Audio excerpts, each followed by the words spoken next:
Hello everyone, আসসালামু আলাইকুম। কেমন আছেন সবাই? আই হোপ সবাই অনেক বেশি ভালো আছেন। আলহামদুলিল্লাহ আমরাও অনেক ভালো আছি।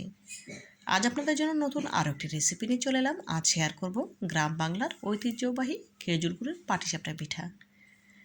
পাটিসাপটা পিঠাগুলো খুব সহজেই তৈরি করে আপনাদের সাথে শেয়ার করব। তো বন্ধুরা, কথা না বাড়িয়ে চলুন পাটিসাপটা পিঠা তৈরির মূল প্রস্তুত প্রণালীতে যাওয়া যাক।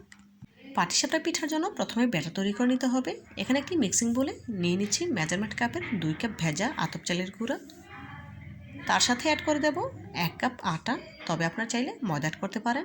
দিয়ে দেব 1/3 কাপ গুঁড়া দুধ, দেব পরিমাণ মতো লবণ। এখন সবগুলো শুকনো উপকরণ হ্যান্ড উইক্সের সাহায্যে খুব ভালোভাবে নেড়ে মিশিয়ে নেব। মিশিয়ে নেওয়া হয়ে গিয়েছে। এখন এর সাথে অ্যাড করে দেব মেজারমেন্ট কাপের 1 কাপ গ্রেট করে নেওয়া খেজুরের গুড়, 2 কাপ চালের গুঁড়া আর 1 কাপ আটার সাথে আমি 1 কাপ খেজুরের গুড় অ্যাড করেছি। এখানে নিয়েছি 1 কাপ কুসুম গরম পানি। প্রথমে অর্ধেক পানি দিয়েছি, মানে হাফ কাপের মতো দিয়ে খুব ভালোভাবে নেড়ে মিশিয়ে নিচ্ছি। বাকি পানিটা আমি পরে অ্যাড করব। পাটিসাপটা পিঠা তৈরির জন্য কতটুকু পানি লাগছে সবশেষে আপনাদের জানিয়ে দেব। একসাথে বেশি পরিমাণে পানি অ্যাড করা যাবে না, অল্প অল্প পানি দিয়ে এই ব্যাটার রেডি করে নিতে হবে। দেখুন খুব ভালোভাবে নেড়ে মিশিয়ে নিচ্ছি। গুড়টা যখন পুরোপুরি গলে যাবে তখন কিন্তু আরও অনেকটাই পাতলা হয়ে আসবে। খুব ভালোভাবে ফেটে নিচ্ছি। পাটিসাপটা পিঠা তৈরিতে ব্যাটার যত ভালোভাবে ফেটে নেওয়া হবে পিঠাগুলো তত বেশি মসৃণ হবে। দেখুন এখনও কিছু দানা দানা রয়ে গিয়েছে গুড়ের। আমি খুব ভালোভাবে ফেটিয়ে গুড়টাকে গালিয়ে নিচ্ছি, তার সাথে ব্যাটার রেডি করে নিচ্ছি। এভাবে করে প্রায় 5 থেকে 7 মিনিটের মতো খুব ভালোভাবে ফেটিয়ে নিয়েছি।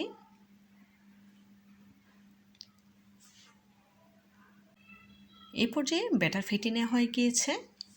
এখন হ্যান্ড উইক্স তুলে নেব। আপনাদের দেখিয়ে দেব ব্যাটারের ঘনত্ব কেমন রেখেছি। এখানে আমার মোট মেজারমেন্ট কাপের 1 কাপ কুসুম গরম পানি লেগেছে। আপনাদের কম বেশি লাগতে পারে, তবে ব্যাটারের ঘনত্ব কেমন হয়েছে দেখি বুঝে নিতে হবে। এর থেকে বেশি পাতলা ঘন করা যাবে না। বেশি পাতলা হলে প্যান থেকে তোলা যাবে না, আবার বেশি ঘন হলে পিঠাগুলো ভেঙে যাবে। দেখুন চামচে সামনে একটু দাগ টেনে দিয়েছি, দেখি বুঝতে পারছেন। এতটা পাতলা করে ব্যাটার রেডি করে নিতে হবে। ব্যাটার সাইডে রেখে দিয়েছি। এদিকে চুলে একটি প্যান বসিয়ে নিয়েছি। প্যানে দিয়ে দিলাম 1/2 লিটার লিকুইড দুধ। এখন খিরসাটা তৈরি করে নেব। দিয়ে দিলাম একটি এলাচ ফ্লেভারের জন্য, 1/3 কাপ গুঁড়া দুধ। নেড়ে খুব ভালোভাবে মিশিয়ে নিয়েছি। গ্যাসের ফ্লেম অন করে দিয়েছি। এখন দুধ জাল করে বলক তুলে নেব। যেহেতু দুধ আগে থেকে জাল করা ছিল, বেশি ঘন করতে হবে না। 3-4 মিনিটের মতো নেড়ে চেড়ে দুধ জাল করে নিয়েছি। এখন এর সাথে অ্যাড করে দিচ্ছি স্বাদ মতো লবণ, দেব 1/3 কাপ চিনি। চিনি দিয়ে একটু নেড়ে চেড়ে বলক তুলে নিচ্ছি। অ্যাড করে দেব 1/2 কাপ কোরানো নারকেল।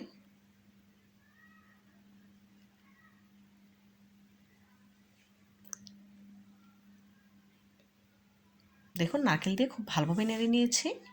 এদিকে একটি বাটিতে সামান্য একটু দুধের সাথে 1/4 কাপ সুজি ভিজিয়ে রেখেছিলাম। এখন সম্পূর্ণ মিশ্রণটা দুধের সাথে দিয়ে দেব।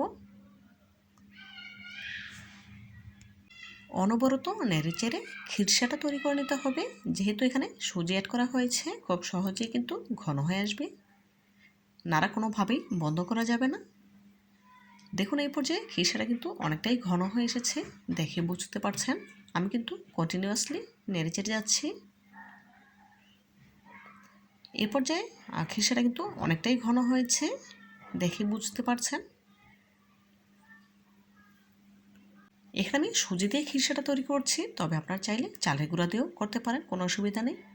দেখুন খিরসাটা আমার তৈরি হয়ে গিয়েছে। এর থেকে বেশি ঘন করব না। খিরসাটা যখন ঠান্ডা হবে তখন কিন্তু আর অনেকটাই ঘন হয়ে আসবে। দেখুন গ্যাসের ফ্লেম অফ করে দিয়েছি। এখন সাইড তুলে রেখে দেব খিরসাটা ঠান্ডা হওয়া পর্যন্ত। খিরসাটা নেড়ে চেড়ে ঠান্ডা করে নিচ্ছি। যেহেতু পিঠাগুলো খিরসাটা ঠান্ডা হবার পরে তৈরি করতে হবে, এইভাবে করে নেড়েচেড়ে নিলে খুব সহজেই খিরসাটা ঠান্ডা হয়ে যাবে। খিরসাটা যখন পুরোপুরি ঠান্ডা হয়ে যাবে তখন পিঠাগুলো তৈরি করে নেব। পিঠা তৈরি করার জন্য চুলায় একটি প্যান বসিয়ে নিয়েছি। প্যানে সামান্য একটু তেল ব্রাশ করে নিচ্ছি। পাটিসাপটা পিঠা তৈরি করার জন্য এভাবে করে তেল ব্রাশ করে নিতে হবে। দিয়ে দিলাম পরিমাণ মতো ব্যাটার। প্যানটা একটু দুলিয়ে রুটির আকারে শেপ দিয়ে নিচ্ছি। গ্যাসের ফ্লেম অবশ্যই লো আঁচে রাখতে হবে।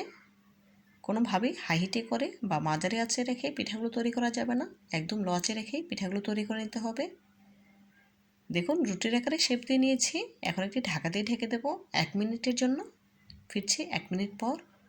দেখুন 1 মিনিটে পিঠা হয়ে গিয়েছে।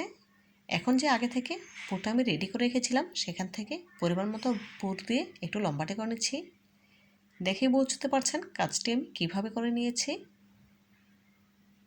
এখন পিঠা একটু ভাজে দিয়ে নেব পাটিসাপটার আকারে।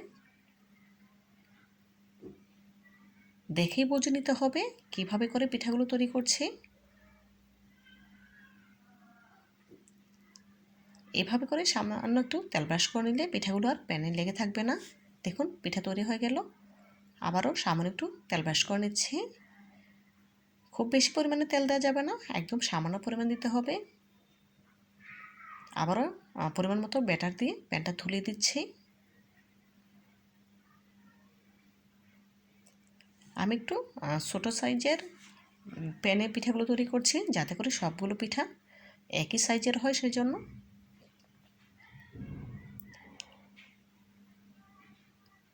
আবারও ঢেকে দিলাম।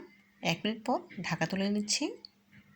সাইড থেকে যে খিরসাটা আমি তৈরি করে রেখেছিলাম সেটা দিয়ে দিচ্ছি একটু লম্বাটে করে। স্প্যাচুলার সাহায্যে আবারও ভাঁজ দিয়ে নেব।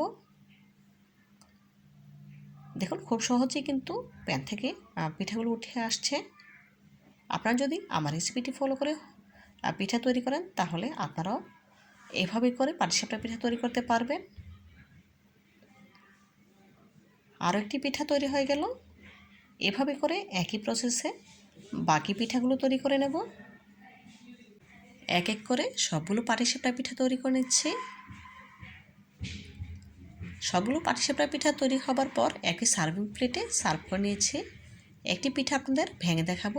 দেখুন পিঠাগুলো তৈরি করার অনেক পরেও কতটা নরম তুলতুলে রয়েছে, কতটা সফট হয়েছে পাটিসাপটা পিঠাগুলো দেখে বুঝতে পারছেন। তো বন্ধুরা আমার রেসিপিটি ফলো করে একবার হলেও বাসায় ট্রাই করবেন। আজকের মতো বিদায় নিচ্ছি। আল্লাহ হাফেজ।